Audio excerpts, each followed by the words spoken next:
On Asia Down Under today, cool cat Frank Liew, glass artist Susan Louis, and history gone digital.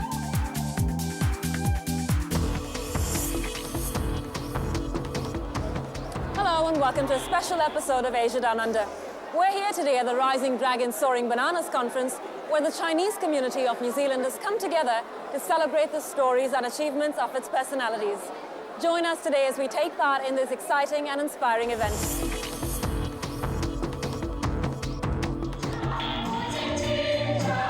A whirl of colourful traditional costumes and Chinese music kickstarts this year's conference, organised by the New Zealand Chinese Association Auckland and co-presented by the International Society for the Studies of Chinese Overseas.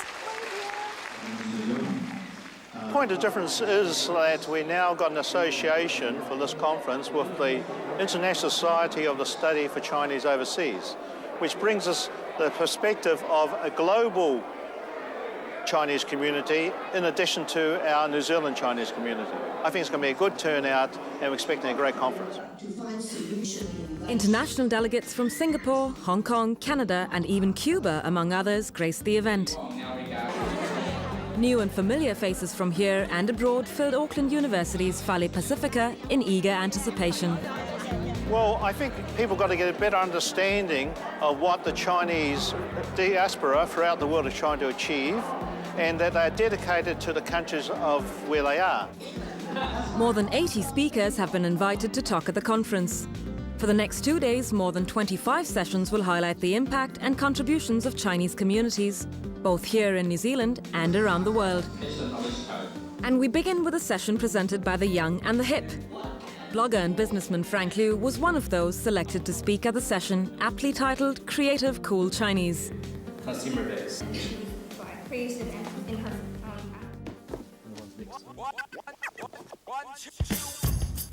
Frank Liew's day usually begins with a tough decision, choosing what to wear from his collection of 350 pairs of shoes.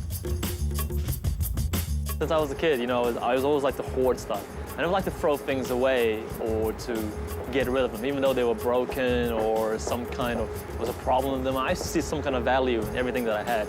So as I got older, I guess it turned into this weird, obsessive need or nerdish need to collect things. Collecting is an obsession he's creatively turned into a career with his successful streetwear store, Cubic.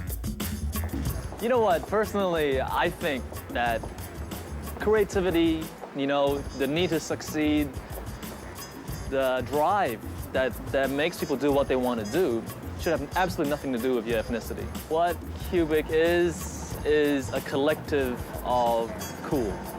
I guess that's the best way to put it.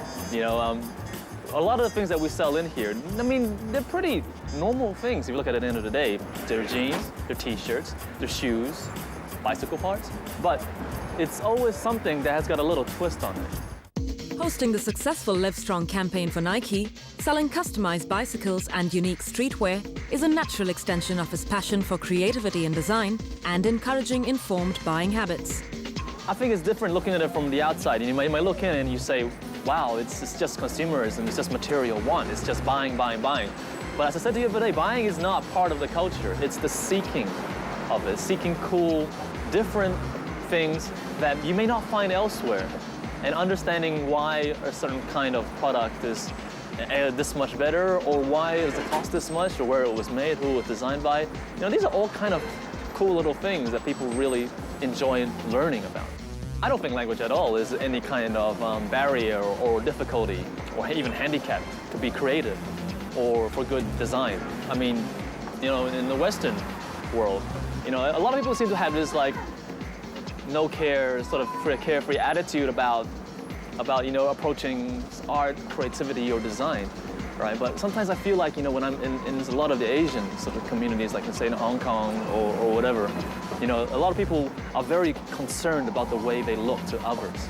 And like I say, it's a combination, I think, of a lot of things. And I wish more could, let go of that. Maybe everyone just needs to find their own ground and find the space where they feel like they should belong, for lack of a better term. Maybe that's why the conference exists, to give that middle ground for them to say, hey, you're not the only one here like this. The Edge Morning Madhouse, JJ, Mike. Here at The Edge, they're on air and they're poking fun at radio producer Chang Hung. Chang is another creative cool banana. Listener. While identity may be a serious issue for some, for him it's just a laughing matter. Nobody controversial having an Asian man on the cover. So you didn't get that centrefold you've always dreamed of either, Chang.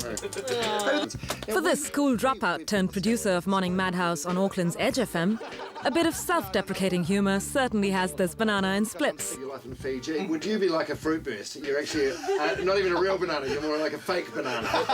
Yeah, I'm actually... Can they find a brown banana? Because I grew up in Fiji. A rotten banana. Yeah. I'm like willing to say stuff that a lot of people won't say. It's just like I think I said it on the Aaron Simpson show the other day. How do Asians name their kids? And so what it is, go to a big stairwell in an apartment, drop all the cutlery down, like ching chong, ching chong, ching chong, whatever sound comes out, you just name the kids that. I don't think my mom named me like that, but yeah. So like a lot of people would be scared to say that, but I'm not really that scared. Good morning, The Edge. This 27-year-old who grew up in Fiji was also invited to talk at the conference, but wasn't quite sure of what to say. Did you win? But there's one thing he's very certain of. He's not your typical Chinese. I still live at home. I didn't finish my uni education because I dropped out of it. I just couldn't be bothered with it. And you know, with Asian people, so much pride and so important that you have to have an education, so important. So my parents are a little bit disappointed about me not finishing. So yeah, but I needed a job, so I went in and did what I felt like doing, like radio. So I took a huge risk doing this.